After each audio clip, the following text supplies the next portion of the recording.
테이퍼링은 이제 양적 완화를 줄이는 거잖아요. 규모를 줄이는 거라서 긴축의 시작이라고 볼 수 있어요. 보통 이제 테이퍼링을 먼저 하고 그 다음에 뭐죠? 기준금리를 인상하는, 이거는 이제 정해져 있는 거예요.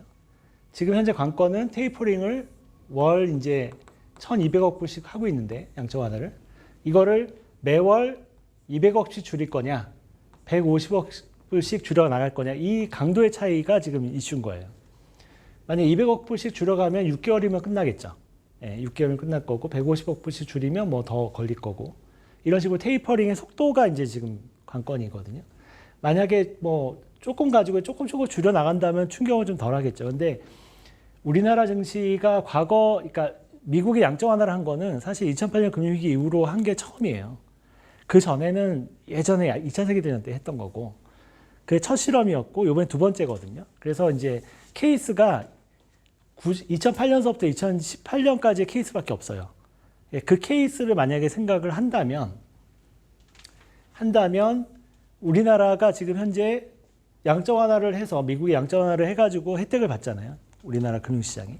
주가도 많이 오르고 했는데, 만약에 테이퍼링을 줄여 나간다 그러면 이게 관건이 뭐냐면, 이때 아까 앞에도 설명드렸지만 달러 가치가 문제예요. 그러니까 달러 인덱스가 급등하면 이제 다 피해를 보는 거예요. 우리나라 증시도 피해를 보고, 달러 인덱스가 급등하는데 우리나라 증시가 오른 적이 한 번도 없죠. 당연히 신흥국 증시랑 원자재는 다 급락을 하기 때문에 이제 달러 인덱스가 급등을 할 수 있느냐가 관건이에요. 근데 지금 현재 조짐들은 신흥국에서 돈이 미국으로 돌아가고 있죠. 이미 돌기 시작했잖아요. 이미 돌아가기 시작했다는 건 뭐냐면 테이퍼링이 거의 확정적이기 때문에 일단 움직이기 시작한 거고, 자금들이. 그 다음에 테이퍼링의 속도가 만약에 월 200억 불이 이제 최고 지금 가장 강한 거, 가장 매운맛이죠. 이거의 시나리오가 있는데, 만약에 200억 불까지 한다. 그래서 6개월 안에 끝낸다. 이렇게 강도 높게 나오면 아마 달러 인덱스가 지금은 슬금슬금 오르지만 그때 이제 강하게 오를 가능성이 높죠. 그게 이제 올 연말 정도까지일 것 같은데, 아마 이 결정은 아마 연말 전에 결정이 될 거예요. 시작도 연말 전에 시작할 거고. 그렇게 되면 이제 우리나라 증시에는 굉장히 부정적이죠. 근데 단기적으로 일단 부정적이라는 거예요. 단기적으로. 근데 이제 우리나라가 주가의 사이클, 경기 사이클하고 어떻게 맞물리냐에 따라 좀 틀린데, 특히 반도체 사이클이 우리나라 증시를 거의 결정하기 때문에, 근데 반도체 사이클이 지금 고점을 치고 내려가고 있는 상황이기 때문에, 이런 국면에서 테이퍼링이 걸리면, 거기다가 개인 투자자들이 지금 동학개미 운동으로 들어왔다가 지금 지쳐 있는 상태거든요. 잘 못 받아줘요. 그러니까 외국인들이 팔면 예전에는 그걸 강하게 받았거든요. 지금 못 받아요. 최근에 보시면 한 2주 동안 못 받잖아요. 그냥 흘러내리잖아요. 외국인들이 한 1조만 팔아도. 예전에는 뭐 2조든 3조든 10조든 받았는데, 수급까지 감안하면 요 테이퍼링, 반도체 경기 사이클 하락, 그다음에 개인 수급이 악화된 거, 이 세 가지를 생각하면, 거기다가 이제 한국은행이 기준금리를 인상하기 시작했죠. 우리나라는 이제 시작된 거예요. 이런 국면을 보면 또 주가도 지금 밸류에이션도 높은 상황. 이 모든 걸 다 생각하면 쉽지 않은 상황이죠. 이 테이퍼링의 타이밍이 별로 안 좋다는 거예요. 그 대신 이제 우리나라 증시가 얼마나 타격을 받을 거냐는 이제 결국은 테이퍼링의 양. 그러니까 월마다 월 한 150억 불씩 테이퍼링 한다 그러면 굉장히 유화적인 거고요. 200억 불 이상 한다 그러면 굉장히 강한 거예요. 이거에 따라서 충격이 강도가 좀 틀려질 것 같아요. 요거는 이제 나중에 발표되는 거 보고, 월 200억 불씩 줄여 나간대. 이러면은 진짜 우리나라 증시가 타격을 굉장히 강하게 받을 거고, 한 150억 불씩 한대. 이러면은 타격을 좀 덜 받을 거고, 이 정도 판단하시면 될 것 같고요. 어쨌든 테이퍼링 소식은 우리나라 증시에 부정적인 건 분명하고 이미 영향을 미치고 있어요. 그러니까 지난번에 이제 폭락할 때가 이미 이제 시작이 된 거죠. 앞으로 영향 많이 미칠까요가 아니라 이미 이 영향으로 달러 강세로 약간씩 움직이고 있고, 신흥국에서 자금 더 이상 안 들어오고 약간씩 빠져나가고 있고, 우리나라에서 강하게 빠져나가고 있는, 슬슬 빠져나가서 지금 강하게 빠져나가고 있잖아요, 외국인들이. 이제 그런 어떤 게 이제 시작된 거다, 이렇게 볼 수 있습니다. 우리나라 주가는 밸류에이션으로 보면 여기가 버블이고요. 그다음에 여기가 고평가 라인이고 여기가 적정이에요. 여기 적정이고 저평가 라인 패닉. 여기가 패닉이죠. 한 요 정도 와 있는 거죠. 예, 요 정도. 그러니까 요 정도가 아니구나. 여기죠, 여기. 버블 라인 전에 고평가 상단까지 와 있는 상태예요. 여기서 약간 꺾이고 있는 상태인데 일단 밸류에이션 높아요. 근데 지금 이제 마켓 PER이 뭐 11배다. 이 정도면 싼 거 아니냐. 뭐 우리나라 마켓 퍼가 11배면 싼 거 아니냐. 이렇게 애널리스트들은 주장을 해요. 네, 지금 주식이 안 비싸다. 이렇게 얘기할 때 이 마켓 PER로 매기를 많이 하거든요. 근데 이거는 포워드 PER이에요. 그러니까 미래 실적을 감안한 포워드 PER이거든요. 그러니까 내년 실적을 높게 잡아놨다 그러면 이 PER 11배는 의미가 없는 거예요. 그죠? 근데 이제 어닝 추정치를 보면 올해 160조, 내년에 180조 이렇게 잡아놨거든요. 애널리스트들 전망치를 보면. 이걸 기준으로 한 거예요. 퍼 11배라는 게. 근데 올해 160조, 내년 180조 잡아놨는데 삼성전자만 해도 엄청 떨어질 가능성이 높거든요. 이 중에서 40%가 반도체인데 이게 말이 안 되는 거죠. 오히려 감익이 될 가능성도 있는 거죠. 160조에서 다시 140조 이렇게. 그러면 지금 마켓 PER이 11배라고 얘기했지만 실제로는 20배일 수도 있는 거예요. 예, 이거는 별로 의미가 없고요.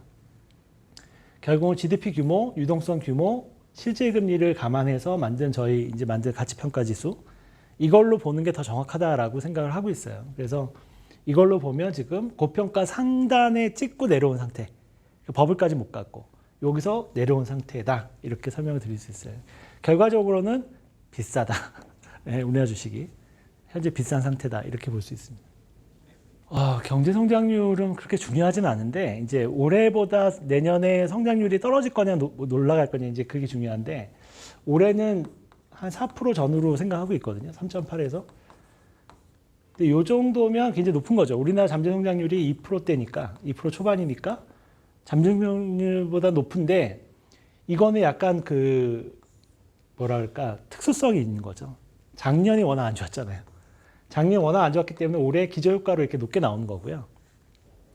그러면 내년이 이제 정상화되는 과정이잖아요. 그러면 내년에는 뭐 3%대, 많이 나오면 3%, 뭐 적게 나오면 2.5%, 반도체 좀 꺾이고 있어서 경기 따라 틀린데 뭐 2.5에서 3%대, 아직까지 기저효과 약간 남아 있으니까.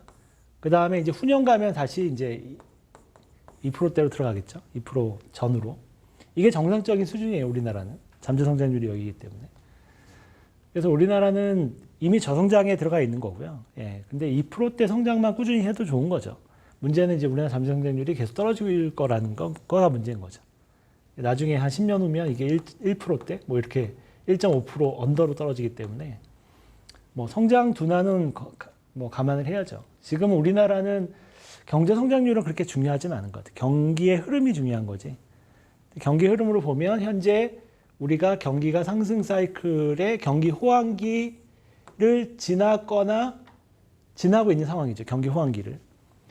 정점에 아직 도달을 안 했을 가능성이 높아요. 아직은. 근데 정점을 지났을 가능성도 있어요. 여기 둘 중에 하나예요. 우리나라 경기 사이클로 보면. 이렇게 사이클로 보면. 경기 사이클이 중요한 거죠. 투자자들한테는. 근데 이게 안 지났던 어쨌든 정점 근처이기 때문에 반도체로 보면 여기죠. 지난 상태죠. 나머지 산업들이 있기 때문에 아마 이 정도거나 이 정도일 것 같은데 정점을 지나고 있거나. 이제 주가는 이제 보통 정점보다 6개월 선행하니까 뭐 주가는 정점을 지났을 가능성이 있죠. 네. 네, 안녕하세요. 리타인사이트의 김영일입니다. 9월 강의를 시작하도록 하겠습니다. 9월은 지금 스페셜 리포트는 좀 고민을 하다가 좀 사실 이렇게 이슈가 쓸 게 별로 없었는데 8월 중순인가서부터 갑자기 이제 중국에서 이거죠. 공동부유. 예, 공동부유론이 나오면서 뭐 주식시장도 뭐 중국 주식시장도 많이 폭락을 했고 그다음에 이제 특히 이제 중국의 빅테크 회사들 뭐 또 텐센트 같은 그런 음원 회사들, 뭐 택배 회사, 그다음에 교육 회사, 온라인 교육 업체죠. 그쪽 주가가 이제 폭락을 했죠. 폭락하면서 중국에 이제 규제가 나오기 시작했어요. 정부의 규제가 이제 그냥 나오는 게 아니라 매우 강력하고 약간 반자본주의적인 규제가 나오면서 이제 난리가 났죠. 예, 그래서 이거는 이제 제가 이제 그래서 공부를 해보니까 굉장히 심각하더라고요. 이 이슈는 제가 한 몇 년 전에 이제 미중 패권 전쟁에 대해서 처음 이제 트럼프 정부 때 시작할 때 제가 말씀드렸잖아요. 이건 20년짜리다. 뭐 이렇게 말씀드렸는데 20년짜리고 무역 전쟁에서 시작하지만 결국은 이제 기술 전쟁, 금융 전쟁 이쪽까지 갈 거다. 이렇게 말씀을 드렸는데 지금 요 중국의 어떤 강력한 정책들 8월에 발표됐던 정책들이 제가 봤을 때는 이거는 큰 변화예요. 그러니까 큰 판이 바뀌는 그런 변화기 때문에 좀 다뤄봤고요.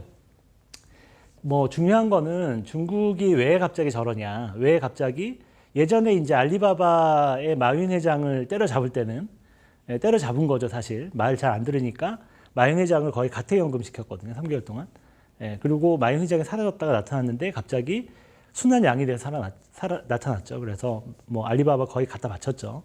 그다음에 엔트그룹 상장, 엔트파이낸셜이라고 이제 알리바바 그룹이 이제 운영하는 그런 그 핀테크 업체죠. 그 상장도 갑자기 취소되고, 그 다음에 뭐 디디추싱이라고 이제 우리 우버죠, 우버 중국판 우버 회사인데 그 회사도 갑자기 이제 미국에 상장을 시켜놨더니 뭐 앱을 삭제한다든가, 뭐 중국 내에 앱스토어에서 디디추싱 앱을 그냥 삭제해 버렸어요, 정부가.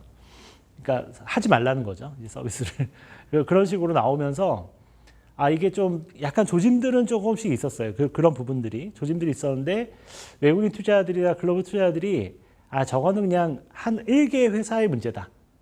1개 회사가 CEO가 이제 기고만장해가지고 중국한테 덤벼서 도전을 해서 좀 저렇게 탄압을 당하는 거다라는 시각으로 보고 있었어요. 저도 그렇고. 근데 8월에 나온 어떤 사교육 금지, 그다음 게임 금지. 그러니까 사교육 금지는 뭐냐면 그 온라인 사교육 업체들 있잖아요. 그 교육 업체들, 그 온라인 교육 업체들이 중국의 온라인 교육 시장이 굉장히 커요. 전 세계에서 가장 크거든요. 굉장히 이제 교육열도 강하고, 우리나라 뭐 메가스터디처럼 이렇게 학원 체인도 운영하지만 온라인 교육을 많이 하는, 그게 이제 전 세계적인 대세잖아요, 지금이. 그래서 굉장히 상장도 많이 돼 있고요. 그 다음에 시장 규모도 크기 때문에 시가총액들도 커요. 근데 그 사교육을 금지시켰어요. 옛날 우리나라 전두환 시대 때랑 비슷한 거죠. 과외 금지. 근데 이제 이게 그냥 과외 금지, 뭐 사교육 금지 이 정도에 끝나는 게 아니라 교육 업체, 사교육 업체들은 다 비영리로 전환해라 이렇게 명령이 내려온 거예요. 그 황당하죠. 그러니까 사교육 업체가 비영리로 전환되면 어떻게 되겠어요?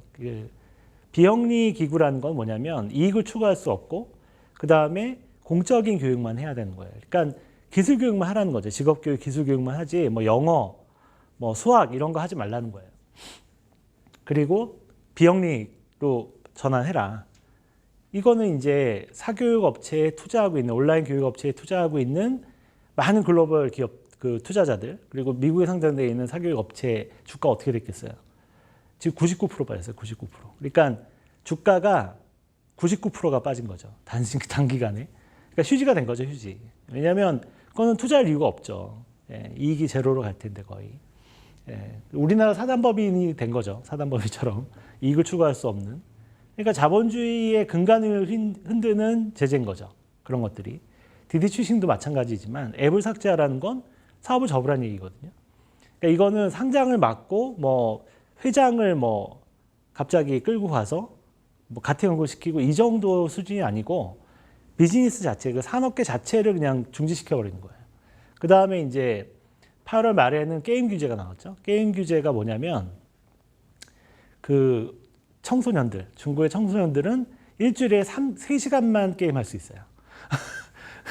우리나라는 뭐 예전에 보면 일몰제라 그래서 11시 이후 게임을 못하게 만들 게임법을 만들었잖아요. 그거는 애교고 일주일에 3시간. 이게 하루에 3시간이 아니라 일주일에 3시간만 게임을 하게 만든 거죠. 그거는 이제 사실 게임 업체 문 닫으라는 얘기죠. 사실은 어떻게 보면. 그 뭐 해외 나가서 게임을 팔라는 얘기니까. 그래서 이제 그런 것들, 게임 산업 완전히 망가졌죠. 그리고 이제 텐센트 같은 음원 회사잖아요. 텐센트가. 근데 그 회사 게임도 하고 음원도 하는데 음원 회사한테 그 음원의 독점, 독자권, 그러니까 저작권이죠. 그거를 그냥 다 포기시켰어요. 텐센트 뭐 70% 빠졌죠. 고점에서 폭락을 했죠.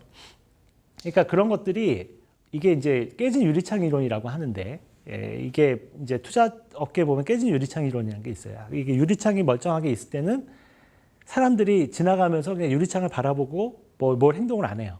근데 유리창이 한쪽이 깨져 있으면 사람들이 지나가면서 돌을 던져요. 막 돌을 던지거든요. 그러니까 유리창이 한쪽이 깨져 있으면 나머지 다 깨져요. 바퀴벌레 이론이라고도 해요. 그러니까 바퀴벌레 이론은 뭐냐면 바퀴벌레 한 마리가 보이면 그 뒤에 수백 마리가 살고 있다는 거죠. 한 마리만 보여도 그걸 보고 알 수 있다는 거예요. 실제로 뒤에 수백 마리가 있다는 거거든요. 그 투자 시장에서 그런 게 되게 잘 맞아요. 그래서 지금 이제 이런 현상들, 그러니까 알리바바 때, 그다음에 뭐 디디 추싱, 엔트 파이낸셜 상장을 막을 때 이미 알아봤어야 되는데 이제 투자자들은 바퀴벌레 한 마리가 보인 거죠. 약간 자본주의에 반하는 정책이니까. 근데 이제 이거가 저 한 마리뿐일 거야라고 생각했다가 갑자기 문 뒤에서 바퀴벌레가 수백 마리가 그냥 뛰어나온 상황이라고 보면 돼요. 그러면 주인 입장에서는 이거 우리 집이 전체가 지금 바퀴벌레가 우글우글하구나라고 판단이 들면 어떻게 되겠어요? 도망가야죠. 때려잡거나.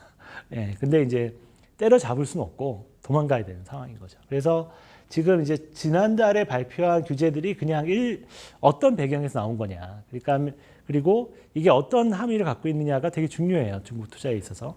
그래서 그 부분을 좀 정리해 봤는데 결국은 제가 이제 판단하기로는 지금 요즘에 이제 뭐 그런 분석기에서 많이 나오고 있지만 이게 이제 공부론이 다시 재부활을 하는 거예요. 중국의 역사를 보면 이게 이제 공부론의 역사가 있어요. 그러니까 마오쩌둥 시대인 거죠. 예전에 이제 문화대혁명 일어났던 아주 옛날 얘기인데 그 공부론이란 게 뭐냐면 우리 다 같이 잘 살자예요. 공부론. 공동부유랑 같은 말이죠.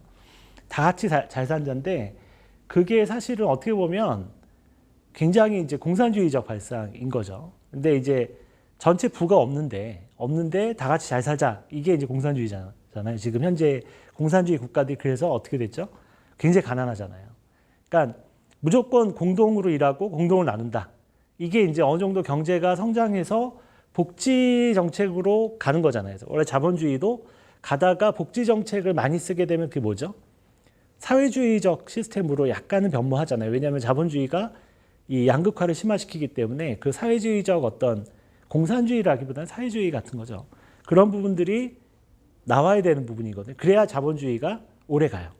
그래서 그걸 채택을 하는 건데 그런 개념이 아니고 이제 공산주의는 처음부터 그냥 사유재산을 금지시키고 그냥 다 같이 일하고 다 같이 나누자인데 이상은 좋은데 현실은 그렇게 해서 이제 다 가난해졌죠.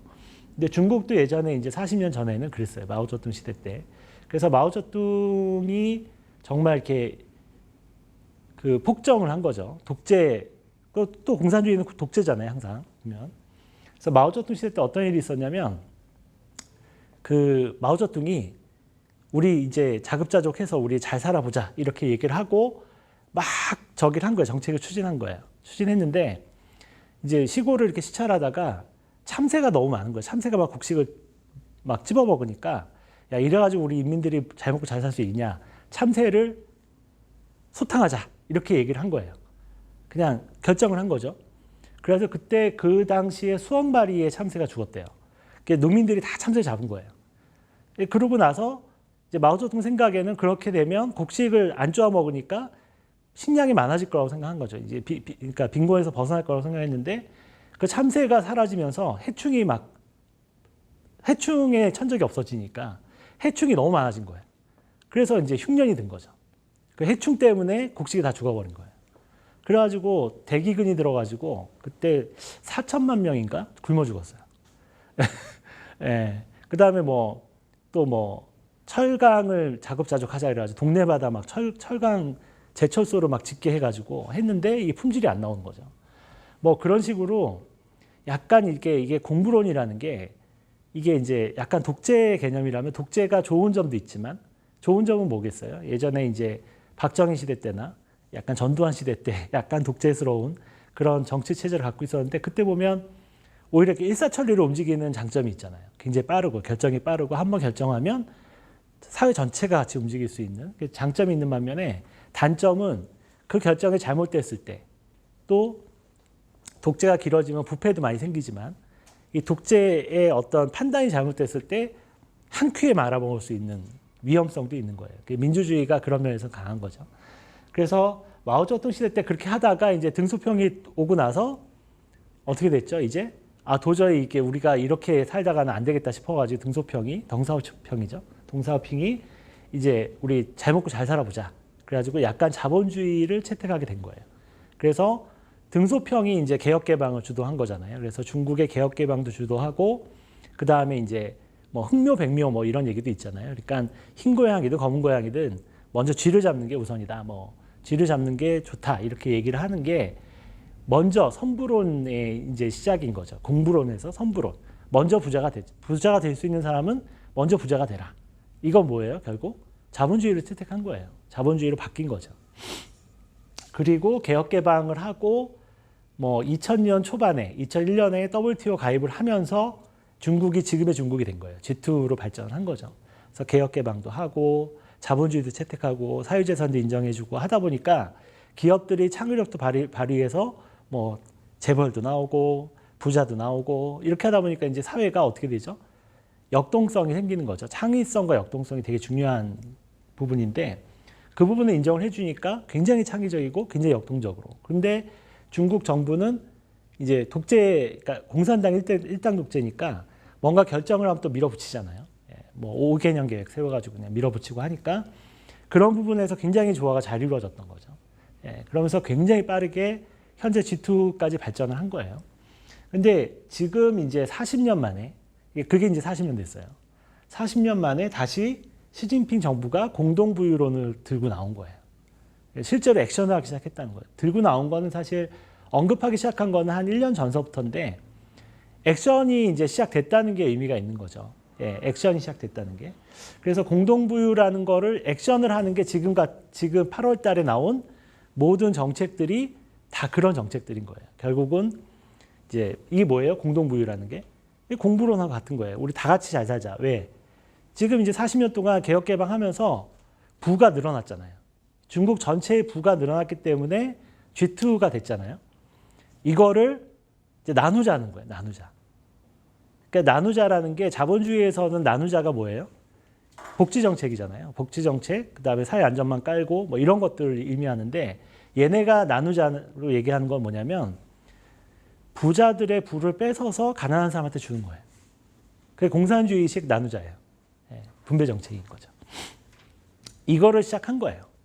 이거를 시작한 거예요. 그러니까 이게 굉장히 큰 의미가 있는 거죠. 근데 시진핑 정부가 왜 갑자기 이거를 시작했을까 생각을 해보면 이게 뭔가 계기가 있을 거 아니에요. 목적이 있고. 갑자기 이제 선부론에서 잘 살았는데 왜 공부론으로 갑자기 바뀔까, 전환을 할까 생각해보면 결국은 가장 큰 트리거는 뭐냐면 이제 장기 집권인 거예요. 그러니까 시진핑 정부가 원래 그 덩사오핑이 예전에 마오쩌둥 시대를 봤기 때문에 이 독재가 얼마나 위험하다는 걸 아는 거죠. 그래서 공산주의 체제를 어떻게 바꿨냐면 그때부터는 2연임 이상 못하게 했어요. 그리고 2연임 하고 나면 그 다음 후계자를 먼저 선정을 하고 키워서 그 다음에 주는 거죠. 그러니까 동산당 계속 집권을 하는데 지도자는 계속 바뀌는 거예요. 2연임 이상을 못하게 되는 거죠. 그러니까 중임제인 거죠. 그 다음에 또 바뀌고 이런 식으로 그것도 바뀌는 것도 중국 내에 파벌이 있어요. 파벌. 뭐 태자당도 있고 뭐 무슨 당 이렇게 파벌이 한 4개가 존재하는데 공평하게 여기서 한번 하면 그 다음에 여기서 한번 하고 여기서 한번 하고 여기서 한번 하고 이렇게 체제를 만들어 놓은 거예요. 그래서 잘 돌아갔죠. 그런데 시진핑 체제에 들어와서 이게 깨진 거죠. 시진핑가 욕심을 낸 거죠. 그래서 법을 바꾸면서 이제 장기 집권을 할 수 있는 길을 연 거죠. 시진핑 정부가. 그래서 2연임을 했잖아요. 그러니까 내년 가을이 또 3연임을 할 수 있는 때가 내년 가을이에요. 그러니까 시진핑 입장에서는 내년 가을에 3년임을 하면 이게 어떻게 되는 거죠? 이제 법은 바꿔놨고, 3년임을 실제로 하면 어떻게 되냐면 이제 장기 집권으로 가는 거예요. 그러니까 제2의 마오쩌둥이 되는 거죠. 시진핑이가 늙어 죽을 때까지 아니면 뭐 폭동이 일어나서 자기가 죽을 때까지 하는 거죠. 그 장기 집권의 기로점이 와 있어요, 지금이. 그러다 보니까 시진핑에 반대하는 세력들이 굉장히 많거든요. 중국 내에 보면. 시진핑도 테러 위협이나 암살 위협은 굉장히 많이 겪는데요, 실제로. 1년에 한 못해도 10번? 워낙 이제 시진핑 정부가 다른 당들, 태자당 출신이잖아요. 그러니까 다른 당들을 장점인이 가장 큰 그 약간 그 대립점에 있는 쪽이고 또 다른 쪽도 적이 많아요. 왜냐하면 시진핑 정부가 처음에 이제 집권하고 나서 제일 먼저 한 게 부패 청산이었잖아요. 부패 청산하면서 워낙 많은 사람들을 숙청을 해가지고 지금 적이 굉장히 많거든요. 예. 그 적이 굉장히 많은데 그 적들이 호시탐탐 노리고 있는 거죠. 이제 선동을 해서 이제 이거를 엎어보려고 노력을 하고 있는데 시진핑 정부 입장에서는 지금 두 가지가 필요한 거죠. 하나는 장기 집권을 하는 데 있어가지고 인민들의 지지가 필요해요. 인민들이 지지하지 않으면 장기 집권이 불가능하잖아요. 근데 지금 인민들의 지지를 딱 보니까 뭐가 지금 상황이 문제가 심각한 거예요? 양극화가 너무 심각한 거예요. 그러니까 중국의 빈부격차는 전 세계 최고예요. 우리나라도 되게 높은 편이지만 중국이 부동산이 폭등했잖아요. 부동산이 폭등하면서 그리고 약간 그 재벌들도 많이 나왔지만 사실 부동산이 가장 큰 문제였죠. 우리나라도 사실 빈부격차가 소득의 빈부격차는 그렇게 크지 않아요. 물론 이제 대기업과 중소기업의 급여 차이는 좀 많이 벌어지고 있지만 가장 심각한 빈부격차는 뭐죠? 자산의 빈부격차예요. 그러니까 부동산을 가지고 있는 사람은 자산 규모가 엄청나게 커졌는데 부동산이 없는 사람들은 그냥 벼락거지가 되어 있는 거죠. 이 빈부격차가 굉장히 큰데 중국은 우리나라랑 거의 비교가 안 될 정도로 중국의 12억 인구 중에 실제로 한 8천만에서 1억 인구 정도가 잘 사는 중국인이. 우리나라 오는 중국인들 돈 잘 쓰잖아요. 명품관 가서 막 돈 지르잖아요. 그 사람들은 그 8천만 명 안에 들어있는 사람들인 거예요. 나머지 10억 명은 하루에 뭐 몇 달러 가지고 먹고 사는 빈민층인 거죠. 그러니까 이렇게 가다 보니까 시진핑 정부가 생각하기에 이렇게 가다가는 3년이면 힘들다라고 생각을 한 거죠. 그게 가장 큰 트리거가 된 거고요. 그리고 두 번째는 이제 저출산. 문제가 되게 심각해지고 있는 거죠. 이거는 연임을 떠나서 중국의 미래가 달려 있는 거예요. 그러니까 중국의 인구가 저렇게 많은데 왜 저출산 가지고 고민을 하지 이렇게 생각할 수 있는데 그렇지 않아요. 왜냐하면 그 인구 구조라는 건 인구 문제라는 건 지금 현재 인구가 많냐 적냐가 중요하지 않고요. 현재 인구보다 감소할 수 있느냐 늘어날 수 있느냐가 중요한 거예요. 그 다음에 고령화될 수 있느냐 아니면 젊은 인구로 계속 갈 거냐 이게 중요한 거지. 왜냐하면 12억 인구에 맞춰서 모든 인프라나 이런 게 다 돼 있잖아요. 그 상태에서 인구가 줄어들면 모든 게 남아돌게 돼요. 일본처럼. 그러면 이제 장기 불황에 빠지는 거죠. 그러니까 인구라는 게 굉장히 중요한 문제인데 특히 중국 같은 경우는 지금 이제 복지 정책이나 노후 대책 이런 게 전혀 안 돼 있잖아요. 4대 보험 이런 것도 전혀 안 돼 있고 안 돼 있는 상태에서 이제 고령화가 되고 고령 빈민층이 나오게 되면 사회가 굉장히 불안정해지죠. 근데 중국의 출산율이 계속 떨어지고 있잖아요. 그래서 지금은 원래 2.1명을 낳아야 인구가 유지가 되는 거예요. 근데 거기도 뭐 우리나라는 뭐 0.8명까지 떨어져 있지만 우리나라는 전 세계 최고고 중국도 지금 막 한 명대 초반. 결혼도 안 하고 얘들 잘 안 낳죠. 그렇게 되다 보니까 이 상태로 가면 중국은 이미 생산 가능 인구는 꺾였어요. 이미 꺾였어요. 작년인가 재작년에 피크를 치고 꺾이고 있어요. 생산 가능 인구가 꺾였다는 얘기는 뭐냐면 고령화가 시작됐다는 얘기죠. 그래서 중국도 이 상태로 가면 한 1, 20년 후에는 우리나라처럼 또는 일본처럼 본격적인 고령화 사회로 가는 거죠. 초고령 사회. 전체 인구의 65세 이상 인구가 24%가 넘어가는. 우리나라는 이제 고령 사회에서 지금 초고령 사회로 넘어가고 있는 상황이고. 그렇게 되면 중국 경제의 그런 발전은 없는 거죠. 왜냐하면 잠재 성장 자체가 지금 6%지만 이 상태로 인구 구조가 가게 되면 아주 가까운 시일 안에 이게 4%, 3%, 2% 이렇게 떨어지게 돼요. 우리나라 2000년 초반만 해도 우리나라 잠재 성장률 6%, 5% 이랬거든요. 그래서 그때 금리가 5, 6% 왔다 갔다 하고 뭐 7, 8%였잖아요, 금리가. 그리고 우리나라 성장률도 4%, 5% 성장했고 지금 딱 20년 만에 어떻게 됐죠? 지금은 잠재 성장률이 2%까지 떨어졌어요, 우리나라가. 그러니까 경제 성장 해봤자 뭐 호황이다 이러면은 3% 성장하는 거고요. 약간 경기가 안 좋다 그러면 1% 성장하는 거예요. 이제 우리나라도 여기서 10년 더 후에는 어떻게 되는 거죠? 잠재 성장률이 이제 1%대까지 떨어져요. 급격하게. 그러면 우리가 10년 후에는 금리가 제로에서 왔다 갔다 할 거예요. 계속. 그리고 성장률도 뭐 성장 좀 하면 2%, 뭐 1.5%, 좀 불황이다 그러면 마이너스 성장. 디플레이에 빠지는 거죠. 그러니까 이거를 이겨내려면 결국은 혁신을 하거나 생산성을 엄청나게 높이거나 아주 젊은 인구, 그러니까 젊은 인재들을 받아들이는 이민 정책을 잘 쓰거나 이래야 되는데 일본은 그게 실패해가지고 일본은 이제 다른 문화를 받아들일 만한 그런 역량이 없잖아요. 우리나라도 약간 비슷하거든요. 약간 동일민족 인식이 강해가지고 지금 뭐 우리나라 다문화 가정에 대한 차별도 아직도 있잖아요. 그러니까 그런 부분들이 이런 단일 민족 국가에서는 좀 쉽지 않아요. 예, 근데 이제 중국이 만약에 지금 상태로 가면 그렇게 가면 언제 미국하고 패권 전쟁에서 이기겠어요? 앞으로 40년을 싸워야 되는데. 예, 안 되는 거죠. 그러니까 저출산 문제를 해결하려고 뭘 하는 거예요? 지금 그러니까 아까 정책 중에 공동부유에 초점 맞춘 정책도 있지만 저출산을 막기 위한 정책도 되게 많은 거예요. 그 대표적인 게 뭐죠? 왜 저출산, 왜 애를 안 낳느냐? 애 키우는데 돈이 너무 많이 들어간다. 그 돈이 너무 많이 들어가는 게 뭐냐? 크게 두 가지죠. 하나는 주거비. 부동산이 너무 올라가지고 주거비가 많이 들어요. 우리나라 똑같아요. 또 하나는 뭐예요? 사교육비. 사교육비가 우리나라랑 비교가 안 되더라고요. 우리나라는 뭐 학원 보내면 30만 원이잖아요, 한 달에. 중국은 뭐 사교육 뭐 시키면 100만 원, 200만 원 한 달에. 그러니까 중산층이 할 수가 없는 거예요. 그러니까 이게 교육의 격차가 너무 커지고 있는 거죠. 그러니까 이제 이걸 조사 결과 그렇게 나오니까 결국 사교육 때려잡는 거죠. 야, 그러면 사교육 전면하지 마. 그러니까 부자나 가난한 사람이나 아예 사교육 자체를 없애버리면 어떻게 되겠어요? 사교육비 들어갈 게 없는 거죠. 왜냐하면 욕심이 있는 사람들은 중산층이 약간 중상층 같은 경우는 내가 무리를 해서라도 사교육 받은 그 상위층 애들이 막 해외 유학 가고 막 사회 잘 나가고 이런 거 보면 할 수밖에 없다고요. 근데 다 같이 안 하면 어떻게 되겠어요? 다 같이 안 하면 괜찮은 거죠. 전두환 시대 때 우리 때 옛날 과외금지 그러니까 그런 데서 나온 거거든요. 그러니까는 그렇게 하는 것도 다 저출산 대책인 거죠. 그 다음에 뭐 또 뭐가 있나요? 부동산 신규 대출 규제를 하기 시작했어요. 그러니까 중국이 드디어 그 전에는 이제 아주 소극적인 부동산 정책을 쓰다가 이제는 적극적인 부동산 정책. 뭐냐면 신규 대출을 그냥 규제해 버리는 거죠. 우리나라도 지금 부동산이 안 잡히니까 대출 규제를 들어가잖아요. 똑같은 거죠. 그래서 대출 규제를 해서 부동산 가격이 떨어뜨리겠다는 거예요. 떨어뜨려서 주거비를 줄이겠다. 예.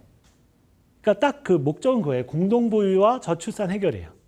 공동부유와 저출산, 공동부유의 목적은 빈부격차를 줄이는 거고 방법은 부유층, 부를 가진 자본가층의 자본을 부를 뺏어서 가난한 사람한테 나눠주자.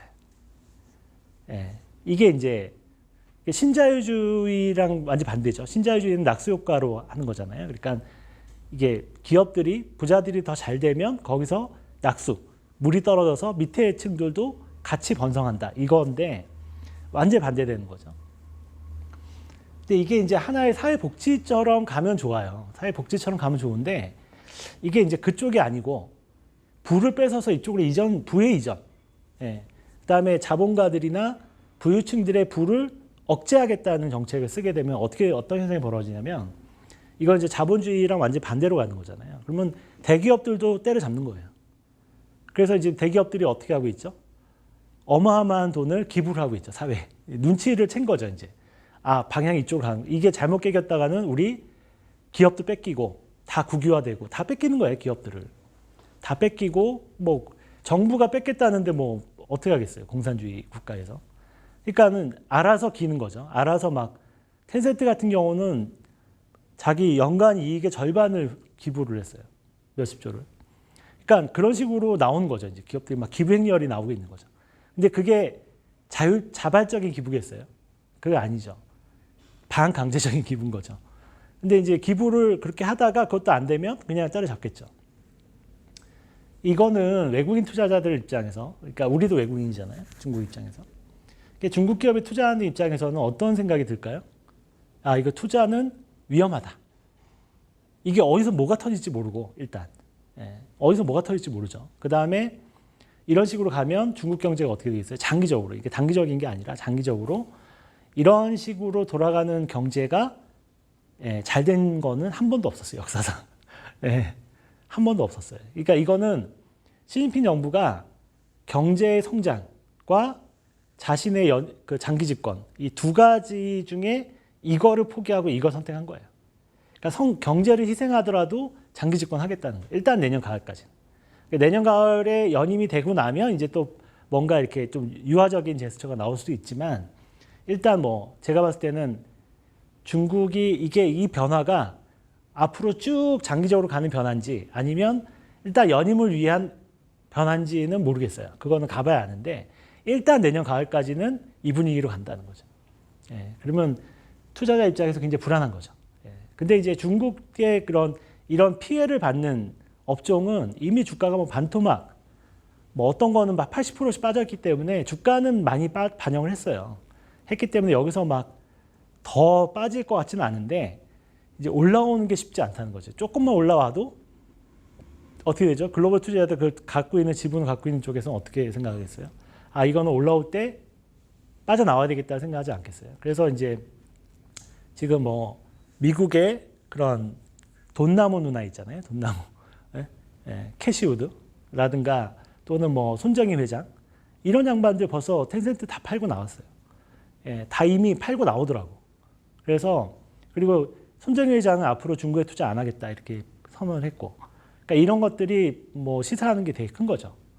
그리고 이제 글로벌 IB들의 분위기 보고서를 보니까 아 이거는 덩샤오핑 그러니까 마오쩌둥 시대로 돌아가는 거다. 이거는 안 된다. 그래서 중국의 투자 비중을 줄이자. 뭐 이렇게 나오고 있단 말이죠. 그리고 중국 내에 있는 자본가들 입장에서 어떨까요? 내 사업을 언제 뺏길지 몰라요. 그리고 내가 부자라도 이 많은 부를 언제 뺏길지 몰라요. 예전에는 마오쩌둥 시대 때는 이게 인민들의 분위기가 한번 타면 어떻게 되냐면 자본가들은 적인 거예요. 자본가들은 적이야. 자본가들 살아남으려고 재산을 다 함납해요. 왜냐면 죽는 것보다 나으니까 그게. 그래서 이제 약간 그 인민재판식으로 간다고. 그러니까 이게 이제 자본가, 부유층을 적으로 삼는 분위기로 사회 분위기가 바뀌어버리면 자본가들은 도망갈 수밖에 없어요. 그래서 해외로 뜨거나 뭐 이러겠죠. 그러면 사실 어떻게 되냐면 이런 식으로 가버리면 중국의 경제의 창의성이나 또는 도전, 알리바바가 처음 기치를 세운 마윈 회장이 그랬잖아요. 아무것도 없는 영어 선생에서 최고의 부자가 됐잖아요. 그래가지고 이제 중국 젊은 층들이 다 마윈 회장이 최고 우상이었다고. 그러니까 이런 분위기가 너도 나도 창업을 하게 되고 젊은이들이 계속 나도 마윈 회장처럼 될 거야. 롤 모델이 있으니까. 그렇게 뛰어들면서 중국 경제가 굉장히 성장을 한 거거든요. 그걸 무시 못해요. 그 혁신성이라는 게. 미국이 지금 경제가 어쨌든 산업 쪽이 발전하고 있는 이유는 그런 스타트업들 또는 뭐 그런 애플이나 또는 마이크로소프트나 이런 것들이 보여주고 있는 어떤 성공 사례 이런 것들 때문에 인재들이 글로 모여서 그런 거거든요. 전 세계 인재들도 미국으로 모이고 이런 것들이 힘인데 중국의 이런 힘이 사라질 수밖에 없다는 거죠. 그리고 부유층들도 일단 해외로 도피할 수밖에 없고 뭐 자금을 빼내고 있긴 하지만 비트코인 통해서 빼내고 있긴 하지만 앞으로도 굉장히 많은 자금들이 비트코인 통해서 빠져나갈 가능성이 높다는 거죠. 그리고 외국인들도 중국에 투자하는 거를 일단 꺼릴 가능성이 높죠. 이런 중국에다가 무슨 공장을 짓고 무슨 주식을 투자하고 하겠어요. 해봤자 국채 투자 정도겠죠. 그러니까 중국 국채는 그래도 안전하니까. 국채에 대한 투자는 줄지 않겠지만 주식이라든가 직접 투자, FDI 투자라든가 이런 것들은 굉장히 앞으로 줄어들 가능성이 높아요. 왜냐하면 지금 그렇게 외국인들 많이 팔고 나가진 않고 있는데 이렇게 얘기를 할 수 있는데 이 큰 기관들은 이런 사태가 벌어졌을 때 이거를 판단하고 전략을 짜고 액션할 때까지 시간이 걸려요. 최소한 한 3개월에서 6개월은 걸리거든요. 그러니까 뒤늦게 움직인다고, 뒤늦게. 어느 정도 충분히 검토를 하고 결론을 내리면 이제 그다음부터 움직이기 시작하면 이제 계속 가는 거죠. 그래서 아직 몰라요. 근데 제가 봤을 때는 움직일 가능성이 이제 높아요. 지금 분위기도 그렇고 지금 중국의 정부의 정책이 지금 막 립서비스 하고 있거든요. 아, 우리 뜻이 그런 게 아니고 우리는 뭐 약간 이렇게 약간 분배 차원에서 하는 거고. 그러니까 약간 달래고는 있는데 이미 늦었죠. 이미 글로벌 투자자들은 눈치를 챈 거예요. 아, 얘네가 최소 내년 가을까지는 이 모드로 간다. 그러면 이제 글로벌 투자자들은 주가 너무 많이 빠졌으니까 지금은 못 팔지만 올라오면 어떻게 되겠어요? 반이라도 회복하면 판단 말이죠. 예, 그래서 이게 쉽지 않다는 거죠. 예, 그래서 저는 이제 원래 예전부터 패권 전쟁 때문에 중국이 이제 어려워질 거라고 생각하고 있었지만 이게 겹치면서 사실 중국 투자에 대해서는 그냥 개별 종목 투자, 그러니까 중국 정부가 밀고 있는 친환경이라든가 전기차라든가 뭐 이런 쪽에 뭐 태양광, 풍력 뭐 이런 쪽에 투자는 뭐 오케이인데 그쪽은 이제 오케이죠. 만약에 투자를 한다 그러면 대기업은 피해야 돼요. 일단 대기업들은 때려잡을 대상이 될 가능성이 높기 때문에 피해야 되고 기술력 있는 중소기업 중에서 약간 중국 정부가 키우고 있는 산업 쪽 그쪽에 집중될 가능성이 높죠. 중국에 만약에 투자를 한다면. 예. 그래서 그쪽의 주가들이 요즘에 계속 치솟고 있죠. 예. 태양광 회사, 뭐 풍력 회사, 뭐 이런 쪽에 치솟고 있는데 그쪽은 또 너무 버블이 심해요. 지금 제가 봤을 때는 너무 버블이 심해서 뭐 투자하라는 얘기를 못 하겠고, 그러니까 이쪽은 너무 버블이 심하고 이쪽은 폭락했지만 반등해도 별볼이 없는 것 같고 이렇게 보면 중국에 대한 투자는 좀 보수적으로 봐야 되는 게 아닌가 이런 생각이 들었습니다. 그래서 그런 부분이 있고요. 그 다음에 마지막으로 이제 한 가지 배경 중에 한 가지는 미국과의 패권 전쟁 대비용도 있어요. 이건 뭐냐면 플랫폼 기업을 때려잡고 있잖아요. 이게 왜냐하면 플랫폼 기업들은 뭘 갖고 있죠? 데이터를 갖고 있잖아요.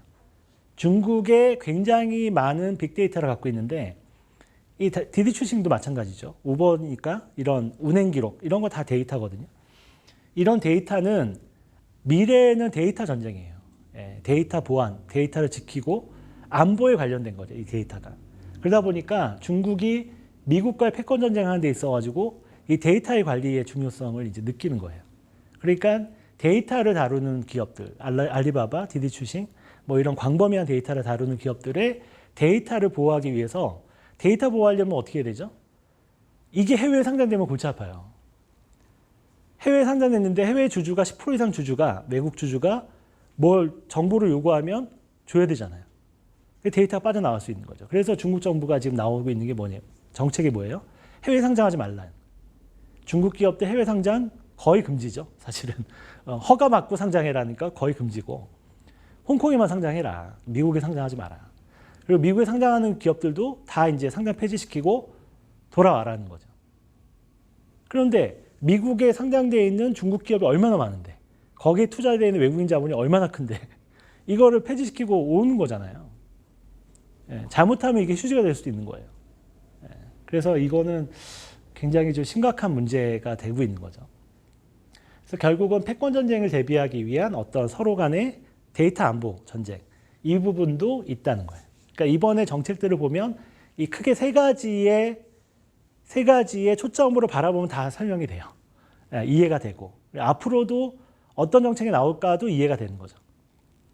아마 이제 내년 한 봄쯤 되면 이제 연임이 이제 가을이니까 선거가 가을이니까 아마 봄쯤 되면 굉장히 극에 달할 거예요. 아마 인민들의 마음을 얻기 위한 어떤 지지를 얻기 위한 그게 달할 텐데 일단은 뭐 이게 내년 가을 이후로 계속 이 분위기로 그러니까 40년 만에 진짜 이제 마오쩌둥 시대로 갈 건지 그거는 이제 집권하고 나서 이제 봐야 되죠. 시진핑이 3기 집권을 하면 장기 독재로 가는 거니까 그렇게 되고 좀 분위기가 바뀔 수도 있죠.